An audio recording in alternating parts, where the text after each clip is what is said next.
안녕하세요. 이번 시간과 다음 시간은 건축법상의 특수 용도인 고시원에 관해서 설명을 드리겠습니다. 오늘은 법령 위주로 설명을 드릴 것이고요. 다음번에는 권리금이나 수익률 같은 실생활에 응용 가능한 부분에 대해서 설명을 드리겠습니다. 고시원 법령 상입니다. 03년도에 소방시설 기준이 소방법상 도입이 됐습니다. 그리고 07년도에 우리가 알고 있는 그 완비증명이 발급되기 시작했습니다. 고시원을 운영을 하려면은 매수해서 운영을 하려면은 완비 증명을 지금은 소방서를 통해서 발급을 받아야 됩니다. 그리고 09년도에 스프링클러와 피난 유도선이 도입이 됐고요. 그리고 중복도 1.5m 이상 확폭이 돼야 됩니다. 그리고 기타 편복도죠. 1.2m 이상 확폭이 돼야 됩니다. 같은 09년도에 고시원 용도가 도입이 됐습니다. 그리고 바닥 면적 1000제곱미터로 기준으로 해서 그 이상은 숙박시설이고요. 그 이상은 이제 고시원이 됩니다. 10년도에 방제 기준이 완화가 됐고요. 11년도에 면적이 다시 09년도에 그 면적이 축소가 됩니다. 바닥 면적 500제곱미터 기준으로 그 초과는 숙박시설이고 그 이하는 제2종 근생 고시원이 됩니다. 20년도에 이 내용들이 지자체 위임이 됩니다. 세부적인 객실에 대한 내용들이. 그래서 바로 21년도에 서울시 같은 경우에는 조례를 개정을 해버립니다. 전용 공간 최소 면적이 7제곱미터 이상이 돼야 됩니다.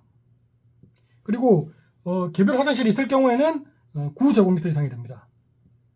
그리고 전용 공간은 외기에 창문을 설치를 해야 된다는 가장 강한 규정이 들어옵니다. 제일 중요한 부분이고요. 상세하게 설명드리겠습니다. 아까 방제 기준이 강화가 됐다고 했었던 부분은 복합금지가 들어옵니다. 고시원과 주택을 동일 건물에 지을 수가 없게 됩니다. 그리고 그 고시원 객실 간의 경계벽은 내화 구조로 차음 성능을 가져야 되고요. 그리고 6층 이상의 층은 배연 설비도 또 해야 됩니다. 아마 6층 이상의 층은 고시원을 가보시면 배연 설비가 되어 있을 겁니다. 두 번째, 면적에 관한 부분입니다. 바닥 면적 500제곱미터 이하만 고시원이고 그 이상은 초과하면 숙박이라고 말씀드렸습니다. 요즘 제일 핫한 그 공간 임대 사업 제일 큰 키워드가 고시원 그리고 스터디 카페. 거기에 이제 무인 아이스크림 가게까지 있겠죠. 신도시에 가보시면은 스터디 카페가 장사가 너무 잘 된다고 해서 한 건물에 여러 곳이 들어와 있는 걸 보실 수가 있을 겁니다.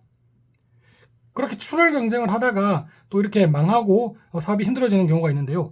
고시원 같은 경우에는 보통 요즘에 서울에서 운영되고 있는 고시원이 3, 40실 기준으로 한 400제곱미터 정도가 됩니다. 그러니까 그 일대가 아무리 역세권이고 지하철 인접하고 그리고 입시학원이나 재수학원이 몰려있다고 해도, 대학교가 몰려있다고 해도 그 건물에는 하나의 고시원만 들어올 수가 있게 됩니다. 그 건물에는. 그래서 경쟁력이 있게 되죠.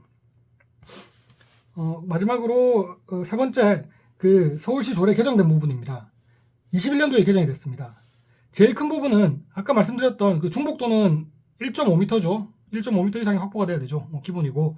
그때는 이 외벽의 면한 부분도 객실이 있었고 내면의 부분도 객실이 있었습니다. 그래서 임대 수입을 올릴 수가 있었죠. 그런데 이제 개정이 되고 나서부터는 외기의 면한 부분만 객실이 인정이 됩니다. 안에는 실이 설치가 할 수가 없습니다. 그러면은 객실의 숫자가 떨어지게 되고 수익률 저하로 이어지게 됩니다. 다시 한번 전반적으로 정리를 한번 해보겠습니다.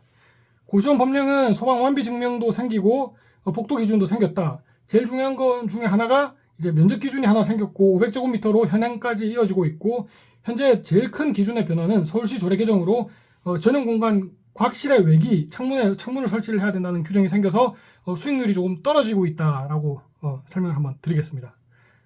다음 시간에는 이어서 고시원의 실무, 그러니까 권리금 혹은 수익률 이런 부분, 그리고 계약에 관한 부분, 현실에 적용이 가능한 부분에 대해서 설명이 이어지도록 하겠습니다.